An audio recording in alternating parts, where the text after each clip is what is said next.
तो एसएमएस के रेजिडेंट्स की हड़ताल रूपी हड़ताल के चलते 15वें दिन भी मरीज हैरान परेशान हैं। चिकित्सा विभाग ने हड़ताल को देखते हुए वैकल्पिक इंतजाम तो किए, लेकिन मरीजों के दबाव को देखते हुए ये नाकाफी साबित होते नजर आए।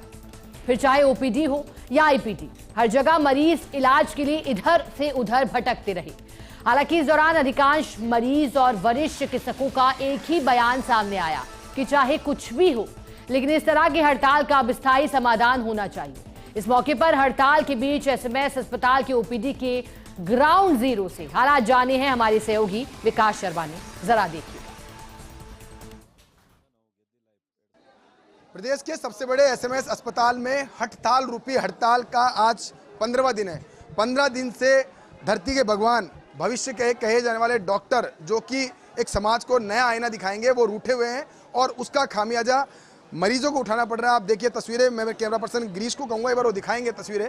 ये ओपीडी की तस्वीर है और इस ओपीडी की तस्वीर में जो भी कैमरे के आगे देख रहे हैं, उन सब की एक उम्मीद है कि कोई हमारी सुनेगा, कोई हमारी बात आगे तक उठाएगा और बताएगा कि आखिर क्यों ये पूरी स्थिति बनी हुई है, रेजिडेंट्स क्यों हड़ताल पे हैं। और रेजिडेंट्स को भी ये सवाल जरूर पूछे जाएंगे कि आखिर हमारा दर्द जो है वो भूल करके आप कहाँ चले गए, क्यों चले गए। आप देखिए तस्वीरें, इस वक्त ओपीडी की तस्वीरें हैं और ओपीडी में क्या भयावह हालात हो रहे हैं, क्योंकि जो मौसमी बीमारियाँ इस वक्त राजस्थान के सभी जिलों के अंदर स्प्रेड कर चुकी हैं। और हालांकि अब थोड़ा सा डिक्लाइन फेज है, लेकिन जो मरीज घर पर हैं और जिनकी हालत खराब है, वो तमाम लोग इस वक्त अस्पतालों के चक्कर काट रहे हैं, खासतौर पर एसएमएस अस्पताल के, जहाँ पर गंभीर श्रेणी के मरीज आए हुए हैं। आप देखिए तस्वीरें, ये ओपीडी की तस्वीर है एसएमएस की। क्या नाम है आपका? रविंद्र सिंह।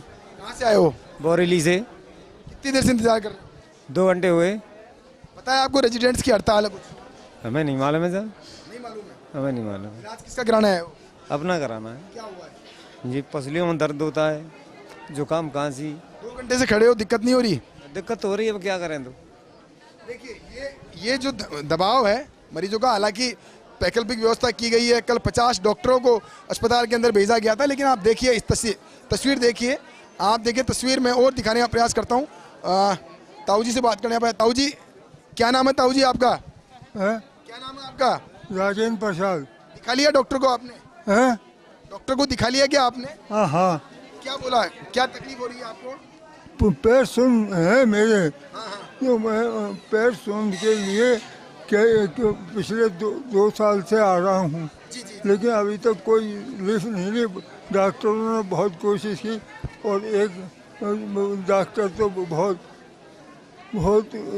सीरियस होकर के प्रयास कर रहा है। अच्छा।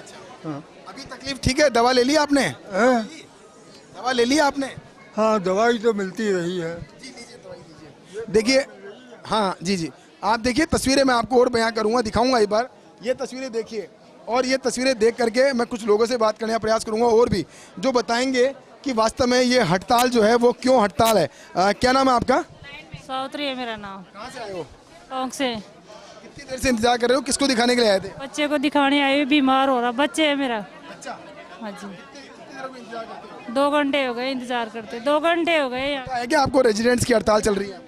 हो रही है, कितनी भीड़ लगा रखी है, सब लोग परेशान है, बड़े भी है, बूढ़े भी है, बच्चे भी है। बुखार आ रही है तो खड़ा नहीं हो रहा जा रहा उनसे, क्या करे उसका बताओ। कहाँ खड़े करने की जगह नहीं है अभी, बहुत परेशान हो रहे। बच्चे में बुखार आ रही है तो खड़ा नहीं हो रहा जा रहा, फिर भी डॉक्टर देख रहा नहीं है अभी। रेजिडेंट्स कहते हैं हमारी मांगे जायज है, हड़ताल करेंगे।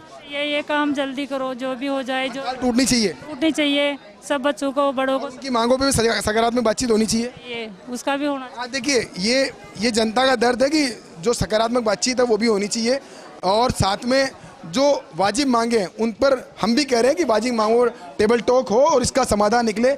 लेकिन जो मनमानी मांगे हैं, जिसको लेकर कहा जा रहा है, वो किसी भी सूरत में नहीं मानने योग्य हैं। उनको लेकर के वापस रेजिडेंट्स को पुनर्विचार करना चाहिए। डॉक्टर्स हैं जो बैठे हुए हैं। डॉक्टर साहब, बड़ा दबाव है और कह सकते हैं कि इस वक्त सबसे पीक सीजन है आपका।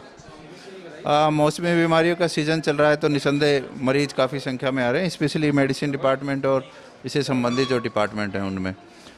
तो मरीजों की संख्या ज़्यादा है, ऐसे में रेजिडेंट के न होने से प्रभाव तो है, परंतु सभी जो फैकल्टी है मिलके अपने से संभव और भी ज़्यादा ही प्रयास करके मरीजों को परेशानी नहीं हो ऐसा प्रयास कर रही है। एडमिनिस्ट्रेटिव ऑफिसरों को आपको सबको ब्लॉक वार जिम्मेदारी दी गई है, आप लोग वार्ड भी संभाल रहे हैं, ओपीडी संभाल रहे हैं, इमरजेंसी संभाल रहे हैं।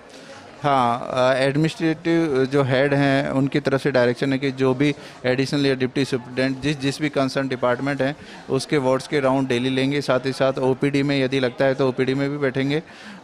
जैसे आज मैं मेडिसिन में हूँ, जो ईएनटी में वो ईएनटी में बैठे हुए हैं, और कंसर्न जो डिपार्टमेंट में ये एडमिशन चल रहा है उसमें भी वो व्यवस्था को देखेंगे, मरीजों को ट्रीटमेंट वगैरह सब कुछ। अंतिम सवाल मेरा, आप खुद भी जाड़ के अंदर एक्टिव मेंबर रहे थे और आपने खुद ने एक बहुत महत्वपूर्ण जिम्मेदारी संभाली थी। अभी की जो हड़ताल है इसको किस तरह से देखते हैं और क्या लगता है 15 दिन खिंच गए, कोई बातचीत नहीं हो पा रही है, कोई क्या कारण है इसके पीछे का? कोई रेजिडेंट्स को भी सहानुभूतिपूर्वक विचार करना चाहिए कि मरीज़ परेशान हो रहे हैं। यदि उनकी मांगे जायज़ हैं तो सरकार शीघ्र उनसे बात करे, यदि मांगे जायज़ नहीं है तो सरकार उनको इस तरह से डायरेक्शन दे कि वो अपनी सेवाओं पे लौटें। अनावश्यक अल्टीमेटली मरीज़ को परेशान होना पड़ता है। मरीज़ परेशान नहीं हो ऐसी व्यवस्था सभी को, रेजिडेंट को स्पेशली मरीजों की भावनाओं को देखते हुए आगे बढ़ना चाहिए। तो देखिए ये वो तस्वीर है, हमने जनता से बात करी है, हमने डॉक्टर से बात की, सबका एक ही मत है कि ये इस तरह का डेडलॉक जो है उसमें पिसती ओनली जनता है और जनता का दर्द सभी को, दोनों पक्षों को समझना होगा। एक तरफ जहाँ पे सरकार को भी बातचीत के रास्ते निकालने होंगे, टेबल टॉक करने होगी, वहीं दूसरी ओर रेजिडेंट्स को भी ये ज़रूरी हो गया है कि वो अपनी जिनैन मांगों को लेकर के बातचीत करें ताकि इसका कोई हल निकल सके। हम उम्मीद यही करेंगे दोनों पक्ष के बीच बना हुआ जो डेडलॉक है वो टूटेगा और जल्द से जल्द वार्ता का दौर शुरू और इसका समाधान निकले ताकि जो इतनी लंबी 15 दिन से जो हड़ताल चल रही है वो हड़ताल समाप्त हो। कैमरा पर्सन गिरीश के साथ विकास शर्मा, फर्स्ट न्यूज़ जयपुर।